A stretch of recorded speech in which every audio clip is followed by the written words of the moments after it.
वडीलधारी मंडळी, माता भगिनी, युवा मित्र ज्यांच्या जीवावरती आपल्या निर्मितीताई मोठ्या मताच्या फरकानं महानगरपालिकेमध्ये निवडून जाणार आहेत, असे सर्व मायबाप मतदार बंधू भगिनीनो, खरं तर मी परमेश्वर दादांच्या विषयी ऐकलं, मला खूप आनंद झाला की कार्यकर्ता कसा असावा, लोकांना न्याय देण्याची भूमिका कशी असावी,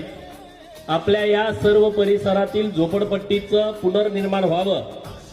आणि आपल्या मराठी माणसाला हक्काचं घर मिळावं म्हणून त्यांनी त्यांच्या आयुष्यातली अनेक वर्ष राजकारणामधली खर्ची घातलेली आहेत आणि जवळपास 2000 लोकांना घर देण्यामध्ये ते यशस्वी झाले। 16,575 घरांना पुन्हा त्यांनी मंजुरी घेतलेली आहे आणि त्या लोकांना भाड्याचा चेक येत्या काही दिवसामध्ये 8,000 लोकांना वाटप करायचं त्यांचं नियोजन आहे।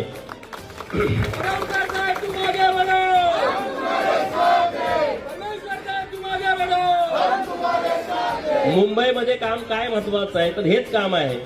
आपण गावाकडनं गोरगरीब लोक आलेलो मुंबईमध्ये त्यांची संख्या मोठी आहे, नुसत्या महाराष्ट्रातून नाही, कन्याकुमारी पासून काश्मीर पर्यंत आणि बंगालच्या उपसागरापासून अरबी समुद्रापर्यंत जेवढा हा विशाल भारत आहे